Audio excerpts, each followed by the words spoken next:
A warm good evening to all our participants and esteemed guests for the evening today. It's another terrific and prolific scientific session for the Oral Cancer E-Conclave. We're on day 3. In the last two sessions, we covered numerous topics on the early diagnosis and the prognosis behind the disease and how well we can, with a very scientific and terrific panel discussion with Dr. Anil D. Cruz. Today, again, we are here to have a wonderful discussion on the locally advanced oral cancers, and this is the theme for today's session. And we are going to have a lot of discussions and a lot of learnings from our extraordinary oncosurgeons who have joined us from across the country. I thank all the participating organizations and the representatives who are here with us today and have made the event really successful so far. And I hope that all of us are going to really enjoy and learn a lot of things from our panelists. With this, now without taking much time, I'll invite Dr. Vikram Kekatpuri sir. He's Secretary of Foundation for Head and Neck Oncology, and he's also currently Senior Consultant, Director of Head and Neck Oncology, and Director of Tissue Repository Program at Cytocare Cancer Hospital, Bangalore. I invite sir to take the scientific sessions ahead. Thank you. Welcome all to the day 3 of this conclave. It has been really very exciting 2 days, and I'm sure the third day is going to be even more exciting, mainly because it deals with the advanced cancers, which forms bulk of our disease, which we commonly see in our practice. And we have a very great lineup of faculty today, and we hope that it will generate a lot of excitement and discussion. So the next session, we want to get our medical oncology colleagues to tell us about the neoadjuvant chemotherapy and in which situation would that be recommended and the literature to support that. And to take this session forward, let me invite our moderator, Dr. Meenu Walia, who is a director clinical cancer care at the Max Institute of Cancer Care, Max Health. She has an illustrious career of more than 30 years practicing in oncology, and she has various accomplishments to her credit. So over to you, Dr. Walia. So thank you, Dr. Vikram. It has been very wonderful sessions today. And now, as rightly said, from the surgical and the local treatment, let us talk about a word about the systemic treatment also. The way medical oncology, the way systemic treatment has kept into other cancers, the role still seems to be limited in oral cancers, but when nonetheless it is making its way. And let's talk about systemic treatment in oral cancers. And for this session, I will invite our chairperson, Dr. Bhavin Shah, to chair the next session. Dr. Bhavin Shah is a senior medical oncologist at Sterling Cancer Hospital, Ahmedabad. I will also introduce our next speaker, Dr. Rajat Saab, who is a senior medical oncologist at Max Hospital, Patparganj. Dr. Rajat is now going to talk about the role of neoadjuvant therapy in oral cancers, when and why. Over to you, Dr. Rajat. Thank you very much, Dr. Meenu, for introducing me. And I thank Dr. Pavan Gupta and the entire team of ICANN Care for a wonderful session so far and a huge participation, which I can see. And I heard the previous two talks by Dr. Neerav Trivedi and Dr. Alok Thakkar elaborating on the surgical aspects of locally advanced gingiva buccal as well as tongue cancers. So allow me to share my screen, whereby I'll be deliberating on the role of neoadjuvant chemotherapy in oral cavity squamous cell carcinomas. So nowadays, unfortunately, we are all preoccupied by the epidemiology of only one disease, and we all either at night or in the morning just go through the worldometer epidemiological data of COVID-19. It is not good, and India is currently at #1 position. But as elaborated by Dr. Alok Thakkar and Dr. Trivedi, the Globocan 2020 data of India posts the oral cavity cancers. India is definitely the oral cancer capital of the world. And if we combine both the sexes, it's about 10.3% of all new cases diagnosed in the year 2020. And if we further tease out in terms of males and females, then the lip and oral cavity comprises the highest percentage amongst males at 16.2%. And in the ladies, if we take out the breast and the gynecological cancers, then it comes next in line. So definitely the caseload of oral cavity cancers is huge, is humongous in India. Basically, oral cavity is surprisingly, it should be very easy to examine because almost all the structures are very well seen by the patient and the physician or the dental surgeon. But somehow, still, in spite of the proper visibility of the oral cavity, still in India, approximately 15 to 20% of cancers are only diagnosed in stage 1 or early stage 2, but about 80 to 85% of the cancers are diagnosed in the locally advanced stage, or worse than that, unresectable stage or metastatic stage. So the traditional treatment algorithm has been very well delineated by our previous speakers. Definitely, as per the national database study, the surgery is definitely the mainstay of treatment in oral cavity cancers. And based on the histopathological report thereafter, it is followed by either radiation or chemoradiation. In locally advanced unresectable cancers, concurrent chemoradiation is the treatment modality which is chosen. But in these unresectable category of cancers, it is generally a palliative setting. It has been taught to us that once the patient reaches this unresectable stage, even if you give concurrent chemoradiation, we would be left with a significant residual disease. So it all becomes palliative.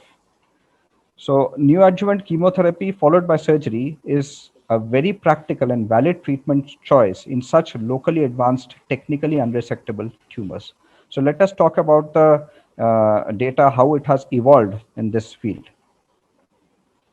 So this is the recent AJCC 8th edition classification and staging of the lung of the oral cavity cancers. And the definition of locally advanced cancers is basically either T3 or T4A or B or N2 or N3A and B disease. So this was the definition of the locally advanced cancers. Now coming to the definition of an unresectable disease. Now this is as per the NCCN guidelines, whereby they say that the involvement of the pterygoid muscles, particularly when associated with severe trismus or pterygopalatine fossa involvement, gross extension of the tumor to the skull base, direct extension of the to the superior nasopharynx with deep extension into the eustachian tube, invasion or encasement of the common or the internal carotid artery, direct extension of the neck disease to involve the external skin, direct extension into the mediastinal structures or the prevertebral fascia, or presence of any subdermal metastasis. I would like to say that this unresectable disease and the technically unresectable disease, all these are basically still relative terms, and it definitely depends on the skill set of the surgeon as well as the center in which the surgery is being done, how the reconstruction is being done. And so it is definitely, all these points are not sacrosanct, and definitely based on the surgeon's skill set, we can definitely go for a wider surgery. These are certain criteria for unresectability as defined by Patel et al., the Stata group, whereby they have said that the buccal mucosa primary with diffuse margins and peritumoral edema going up to or above the level of the zygomatic arch and without any satellite nodules. So this is one criteria. Second is a tongue primary which is with the tumor which is extending up to or below the level of the hyoid bone, very difficult to resect. Third is extension of the tumor of the anterior two-thirds of the oral tongue to the level of the vallecula. Next is the extension of tumors into the high infratemporal fossa, that is the supranotch basically disease, as defined by extension of the tumor above an axial plane passing at the level of the sigmoid notch. Dr. Trivedi had highlighted in his talks the infranotch and the supranotch diseases. And another criteria for unresectability was extensive skin infiltration impacting the achievement of a negative margin. So these are the various criteria for an technically undissectable disease as enumerated by Patel et al. So I would like to conclude that basically in the management of oral cavity cancers, the first and foremost thing is to actually do a good case selection and identify the locally advanced cancers and or technically undissectable cancers or completely undissectable cancers of the oral cavity. So these are the categories which we need to define at the first initial presentation with the appropriate radiological techniques and clinical examination. So this is the first thing which we need to identify. Now let us see how the concept of neoadjuvant chemotherapy has evolved in the oral cavity cancer. So this was a paper by Licetra et al. In the year 2003, whereby they tried the primary chemotherapy in resectable oral cavity squamous cell cancers. And the chemotherapy which they chose was the 5-FU and cisplatin continuous infusion regimen over 5 days. And the conclusion of this study was the addition of primary chemotherapy to standard surgery was unable to improve the survival. So there was no improvement in the loco-regional control rate. There was no improvement in the overall survival or the disease-free survival. However, if we further tease out the data, we have seen that about 33% of the patients achieved a complete pathological response or microscopic disease. The overall survival of this cohort of patients was 85% at 5 years. So as Dr. Trivedi was also mentioning, this chemotherapy has enabled us to do a good bioselection of the patient, and these patients will do very well in the near future. Another thing which was reiterated in this study, that even though the NSCT did not lead to a better OS or a local regional control rate, but the rates of mandibular segmental mandibulectomy was lesser in the NSCT arm. So the mandibular preservation was better in the NSCT arm, and the rates of distant metastasis was better in the NSCT arm. So these were some of the advantages which gives us food for thought for evolving a better NSCT into the treatment algorithm. So then came the famous TAX 323 and the TAX 324 trials, which were conducted in year 2007. And these trials were essentially basically the use of neoadjuvant chemotherapy and basically highlighting the role of taxanes in the treatment of oral cavity cancers. So means all the head and neck cancers. So here definitely the introduction of taxanes definitely led to an improvement in the overall survival vis-a-vis the standard cisplatin and 5-FU regimen. So taxanes have definitely come into the forefront of any neoadjuvant chemotherapy of any head and neck cancers. However, if we again tease out the data, only 17% were oral cavity cancers in these trials together. So overall, definitely it is not means a very good trial to quote for oral cavity cancers. Coming to a trial by Zhang et al.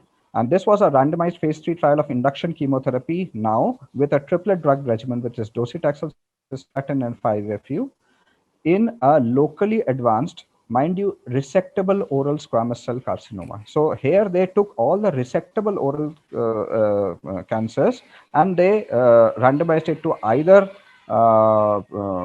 the chemotherapy with the triplet drug regimen versus upfront surgery. The conclusion was there was no improvement in the overall survival in the resectable oral cavity cancers. So again, further subgroup analysis, definitely it was a post hoc analysis. It doesn't give us much conclusions, but it is definitely food for thought that the subgroup analysis revealed that the N2 disease and the tongue primary tumors had better overall survival and distant metastasis-free survival. So the conclusion number 2 was there was no major benefit of adding NSCT in a resectable oral cavity cancer. A patient is resectable, definitely the surgeon should definitely do a good job in actually taking out the tumors, and subsequently adjuvant chemo radiation or radiation is the way forward. these are the various trials. This is not limited to the oral cavity cancers, but these are the various trials which have compared the induction chemotherapy followed by concurrent chemoradiation as the definitive local treatment. And obviously, all these trials were negative trials. The Paradigm trial, the DECIDE trial, the GOTEC trial, all were negative trials in terms of no improvement in the overall survival or the disease-free survival.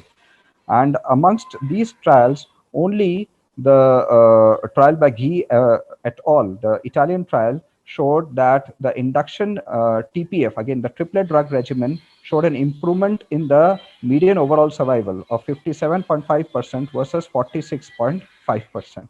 So yes, definitely it is one of the only trials which is showing that the neoadjuvant chemotherapy and after that the concurrent chemoradiation has some survival advantage. So again, on the basis of these 4 or 5 trials, there was no major benefit of adding neoadjuvant chemotherapy prior to radiation therapy or concurrent chemoradiation in terms of overall survival or disease-free survival or loco-regional control. So this was the third conclusion. And now let us see what we have down the line.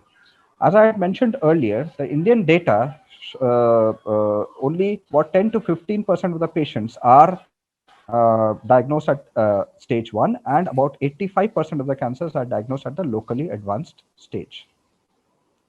Now, the various Indian data which have evolved in this, the majority of studies have been done by the Tata Group, by V.M. Patil, Vanitha Noronha, Amit Joshi, and Kumar Prabhash et al.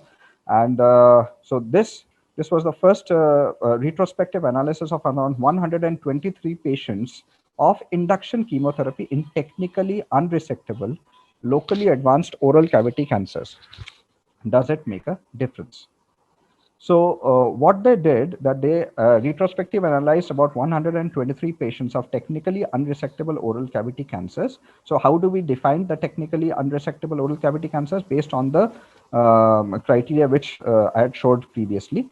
And they received a neoadjuvant chemotherapy, either a 3-drug regimen or a 2-drug regimen based on the physician's discretion. And the 3-drug regimen was the standard DCF, and the 2-drug regimen was either paclitaxel or cisplatin, or paclitaxel or carboplatin, or docetaxel, cisplatin, or carboplatin.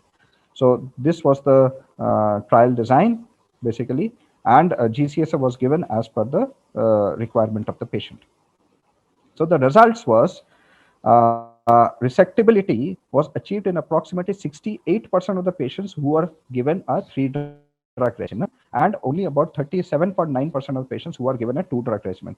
Mind you, these were technically unresectable by the surgeon at initial presentation. So about 37.9% of patients were able to undergo resection at the end of 2 cycles.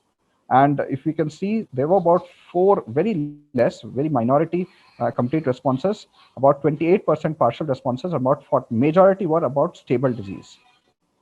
And here, let us see this Kaplan-Meier curve on these 123 patients. The green curve here shows the patients who have been successfully able to undergo surgery after the induction chemotherapy.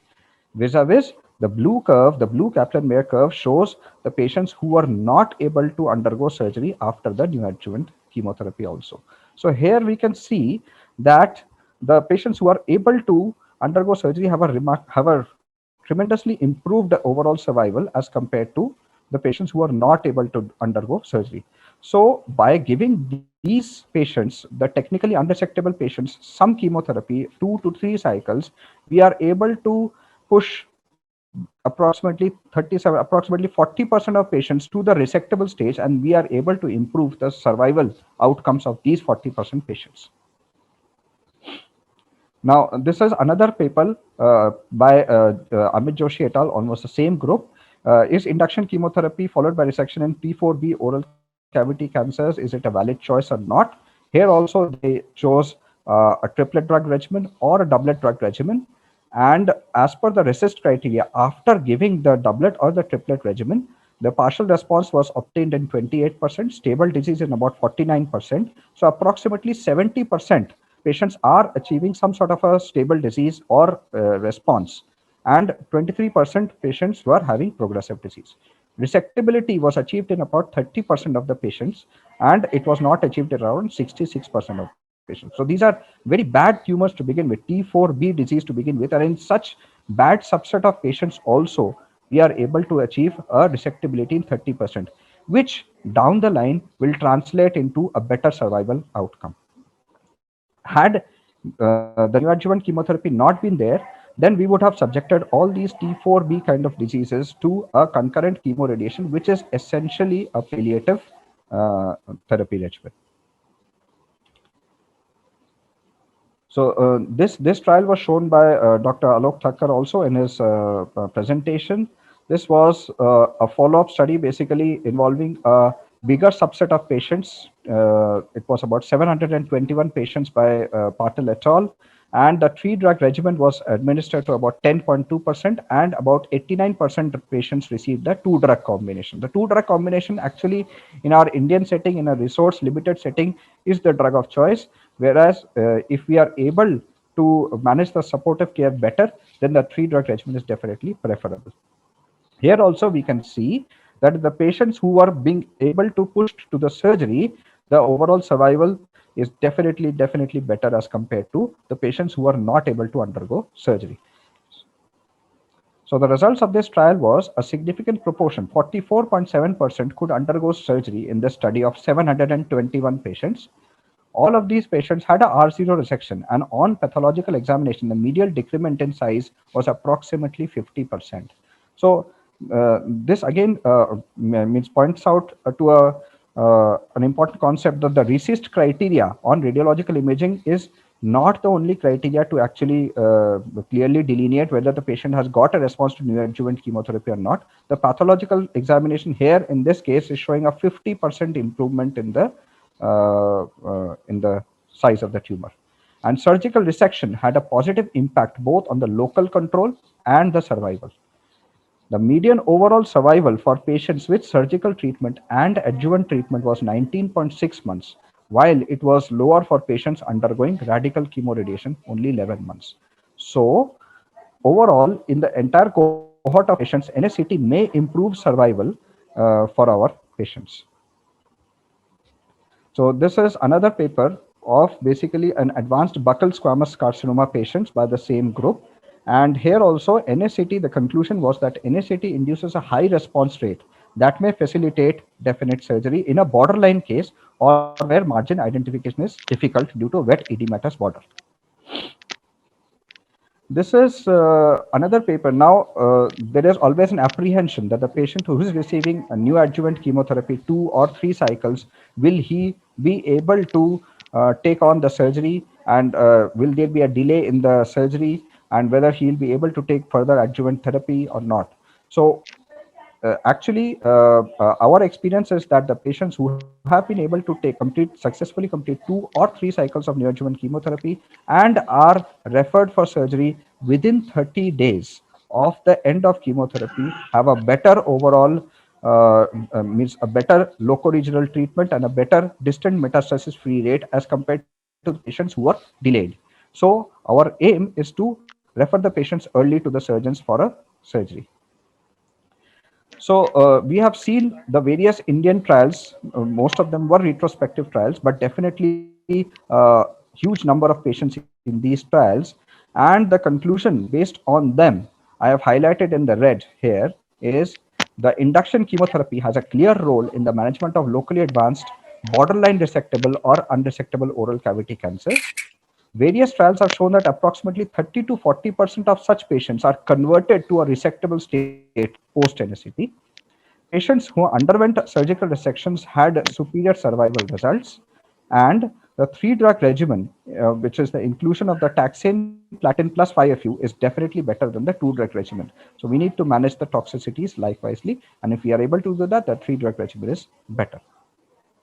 And the last and one of the most important is the timing of the surgery from the end of the chemotherapy is very, very vital and should be ideally be less than 30 days. So this was the various data on the role of the induction chemotherapy in oral squamous cell carcinoma cases. Definitely, it is still mentioned as a category 2B or a category 3 recommendation in the NCCN, but definitely in our Indian data and our Indian subset of populations who present with a really locally advanced kind of a presentations definitely benefit well with the neoadjuvant chemotherapy. There are certain future directions whereby people, researchers are trying the role of nivolumab, which is the immunotherapy agent, in combination with paclitaxel and carboplatin in resectable oral cavity cancers. And here, basically, the PCR rates are definitely higher. It's about 42% had a PCR at the primary site. So definitely, it is a good food for thought that down the line, maybe in about a year or two, we may have immunotherapy also in combination with the chemotherapy for the neoadjuvant setting.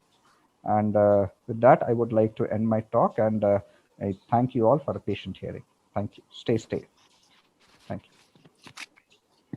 Thank you, Dr. Rajat. That was indeed very beautifully and concise talk on the role of neoadjuvant in this very challenging disease.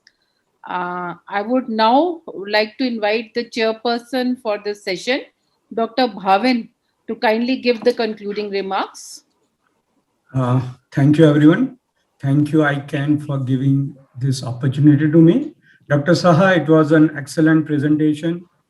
We all know that head and neck malignancy, the loco-regional treatment is a better modality of treatment, and the role of neoadjuvant treatment or chemotherapy usually comes in occasional patients who are unresectable along with the concurrent chemoradiotherapy, and largely in a palliative setting.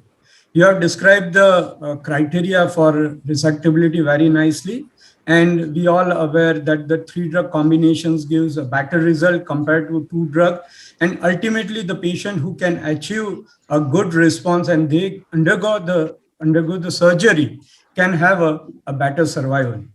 With the availability of immunotherapy and as the studies have started, perhaps in future we might see a definite survival advantage with the help of immunotherapy along with chemotherapy in patients with inoperable head and neck cancers were treated with neoadjuvant treatment. Thank you very much.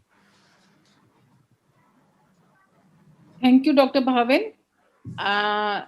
Now over to Dr. Vikram, please. Back to the organizers. Thank you, Dr. Walia. Really want to thank our speaker, Dr. Saha, for giving an excellent overview of the available literature for use of neoadjuvant chemotherapy in oral cavity, and also Dr. Shah for summarizing the talk very well. I just wanted to bring forth this one particular device. This is for the mouth opening. These are very common problems that we face after the surgery. The limitation of the mouth opening, which Dr. Pranav also elucidated to, that there will be trismus and other aspects. So this is a particular device which has been specifically introduced by ICANN Care, and this is TrisCare. This is a TrisCare for the trismus relieving device, and it helps in mechanically opening the mouth and stretching the mouth so that the post-operative trismus can be taken care. And I have been using this immediately, pre-operatively as well as post-operatively for the patient. It has given quite good results. So this was something that I wanted to add a little bit, and I took a little privilege being from ICANN Care. Thank you so much.